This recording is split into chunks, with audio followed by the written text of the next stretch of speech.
तो दोस्तों एमसीयू के स्पाइडरमैन की चौथी मूवी ब्रांड न्यू डे बहुत ही इंटरेस्टिंग लग रही है। इस फिल्म में पीटर पार्कर की स्टोरी तो अच्छी होगी ही, लेकिन यहाँ एक और बड़ा कैरेक्टर मौजूद है जिसका रोल बहुत इंपॉर्टेंट होने वाला है, और वो है ब्रूस बैनर यानी हल्क, जो कि हमें काफी टाइम से शांत रूप में दिखा है। पर इस मूवी में सैवेज हल्क यानी गुस्से वाले हल्क की वापसी होने वाली है, जिसके लिए सभी फैंस बहुत एक्साइटेड है। इसलिए आज मैं स्पाइडरमैन ब्रांड न्यू डे में हल्क के रोल और उसके ट्रांसफॉर्मेशन के बारे में बताऊंगा। तो आइए देखते हैं।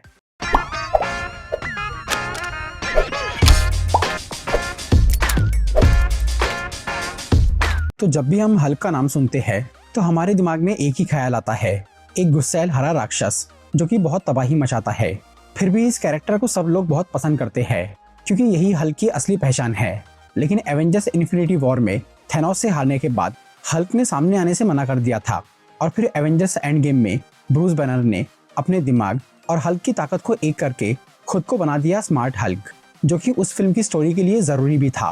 पर फैंस को उसका यह नया रूप अच्छा नहीं लगा और सब लोग हल्क को उसके पुराने गुस्से वाले अंदाज में ही देखना चाहते थे। इसलिए अब स्पाइडरमैन ब्रांड न्यू डे में सैवेज हल्क की वापसी होने वाली है, जो कि हमें मूवी के पोस्टर्स और टॉय से पता चल गया है। अब सवाल आता है कि ब्रूस बैनर, जिसने अपने आप को हमेशा के लिए स्मार्ट हल्क बना लिया था, वो अपने पुराने रूप में कैसे वापस आएगा। इसका जवाब जानने के लिए हमें हल्क की हिस्ट्री देखनी होगी। तो सबसे पहली बात तो ये कि कुछ लोगों को आज भी यही लगता है कि ब्रूस बैनर और हल्क एक ही है, यानी ब्रूस को जब गुस्सा आता है तो उसका शरीर विकसित हो जाता है और वो अपना आपा खो देता है।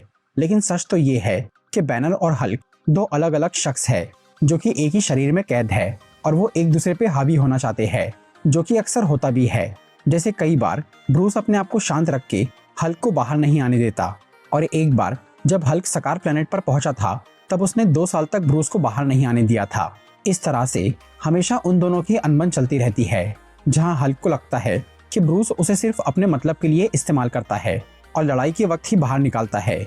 इसलिए जब हल्क इन्फिनिटी वॉर में थैनोस से हारा तब उसने सामने आने से मना कर दिया। लेकिन फिर एंड गेम में ब्रूस ने हल्क के साथ और भी गलत किया। उसने अपनी दूसरी शख्सियत का शरीर तो इस्तेमाल कर लिया और उसके दिमाग को पूरी तरह दबा दिया। पर हल्क अब तक मरा नहीं है, बल्कि वो आज भी ब्रूस के अंदर ही मौजूद है। लेकिन फिलहाल तो हमें ब्रूस स्मार्ट हल्क के रूप में ही दिख रहा है, जिसका ट्रांसफॉर्मेशन सबको परमानेंट लगा था। लेकिन फिर शैंग-ची मूवी के मिड क्रेडिट सीन में वो हमें इंसानी रूप में दिखा, जहां ब्रूस के हाथ में एक डिवाइस लगा हुआ था, जिसके बारे में हमें शी हल्क सीरीज में पता चला कि वो क्या काम करता है। एमसीयू के इस टीवी शो की कहानी बिल्कुल अच्छी नहीं थी, इसीलिए कई लोगों ने इसे नहीं देखा। लेकिन स्पाइडरमैन ब्रांड न्यू डे में हल्क का रोल समझने के लिए हमें इस सीरीज के बारे में जानना जरूरी है। तो शी हल्क सीरीज में ब्रूस ने अपने उस हैंड डिवाइस के बारे में बताया था कि वो उससे वापस इंसान बन सकता है। असल में एवेंजर्स एंड गेम में इन्फिनिटी गाउंटलेट का यूज करने से ब्रूस के हाथ पे एक गहरा जख्म हो गया था, जो कि हल्क वाले रूप में सुधर नहीं रहा था। इसलिए ब्रूस ने ये डिवाइस बनाया जिससे वो इंसान बना और उसका हाथ ठीक होने लगा। लेकिन फिर उसका हाथ सुधरने के बाद ब्रूस वापस स्मार्ट हल्क वाले रूप में आ गया था। पर अब ब्रांड न्यू डे के ट्रेलर में हमने ब्रूस को इंसानी रूप में देखा और उसके हाथ में वैसा ही डिवाइस लगा है। मतलब उसने स्मार्ट हल्क से इंसान बनने के लिए फिर से इसी मशीन का यूज किया है, और ये चेंज टेम्पररी है। तो अब सवाल आता है कि जब ब्रूस का वो जख्मी हाथ ठीक हो चुका है तो फिर वो इस डिवाइस से दोबारा इंसान क्यों बना। तो इसका रीजन ये हो सकता है कि ब्रूस अभी जहाँ काम कर रहा है वहाँ शायद हल्क बनना अलाउड नहीं है। ट्रेलर में हमने ब्रूस को एक कॉलेज में पढ़ाते हुए देखा, जहाँ वो फिजिक्स का टीचर है। तो यहाँ स्टूडेंट्स के सामने इंसान बन के रहना जरूरी होगा, क्योंकि हाल ही में एक ऐसी घटना हुई है जिससे सब लोग हल्क से बहुत डर रहे हैं। Captain America brave new world movie में हमने ये देखा था कि प्रेसिडेंट रॉस ने रेड हल्क बनकर बहुत तबाही मचाई थी। इसलिए शायद अब ब्रूस को पब्लिक में हल्क बनकर घूमना अलाउड नहीं है। इसी वजह से वो इस डिवाइस से इंसान बनकर कॉलेज में पढ़ा रहा है, जहाँ पीटर पार्कर भी उसका स्टूडेंट है, और वो अपने म्यूटेशन की वजह से ब्रूस से मदद मांग रहा है। तो जैसा कि एमसीयू की हर स्पाइडरमैन मूवी में होता है कि पीटर को कोई और बड़ा कैरेक्टर गाइड करता है, वैसा ही इस बार भी होने वाला है। और इस मूवी में ब्रूस बैनर पीटर की हेल्प करेगा। लेकिन ब्रूस का रोल यहाँ सिर्फ एक साइंटिस्ट तक ही सीमित नहीं है, बल्कि वो यहाँ अपने हल्क वाले रूप में भी दिखेगा। और ये कोई फैन थ्योरी नहीं है, बल्कि हमें मूवी के पोस्टर्स और टॉयज में क्लियरली सैवेज हल्क दिख रहा है, और ये प्रमोशनल मटेरियल हमेशा सही होता है। तो ब्रूस वापस एंग्री हल्क कैसे बनेगा, ये बहुत इंटरेस्टिंग क्वेश्चन है। ब्रूस के गुस्से वाले हल्क बनने के कुछ रीजंस हो सकते हैं। सबसे पहला तो ये कि जैसा हमने पहले ही डिस्कस किया कि बैनर और हल्क दो अलग अलग पर्सनैलिटी है और ब्रूस हमेशा हल्क को दबाकर रखता है। इसलिए स्मार्ट हल्क बनने के बाद भी ब्रूस के अंदर अब तक सैवेज हल्क जिंदा होगा, जो कि शायद अब फ्रस्ट्रेट होकर बाहर निकल सकता है। जैसे किसी स्प्रिंग को दबाने से वो जोर से उछल जाता है, या फिर अगर ब्रूस की उस हैंड डिवाइस में कुछ गड़बड़ हो जाए तो भी शायद उसे स्मार्ट हल्क बनने में प्रॉब्लम होगी और इस चक्कर में एंग्री हल्क बाहर आ सकता है।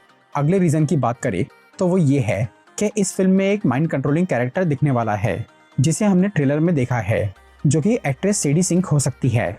वो शायद एक्समैन की जीन ग्रे का रोल कर रही है, जिसके पास टेलीपैथी की पावर है।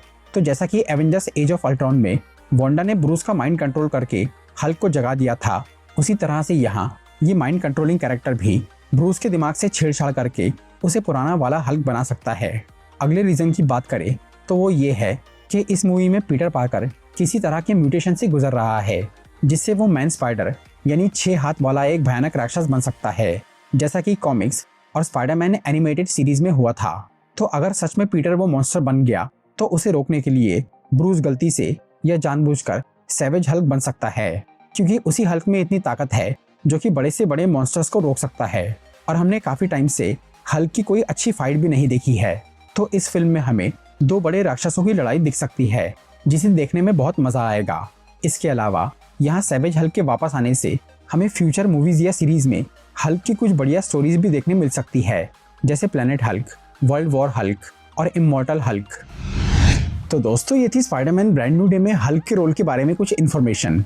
अगर आपको ये वीडियो अच्छी लगी हो तो इसे लाइक और शेयर जरूर करिए, और ऐसी ही इंटरेस्टिंग वीडियोस देखने के लिए सब्सक्राइब कीजिए हमारा चैनल और इस बेल आइकॉन को दबाइए ताकि आपको हमारी वीडियोस सही टाइम पर मिल सके।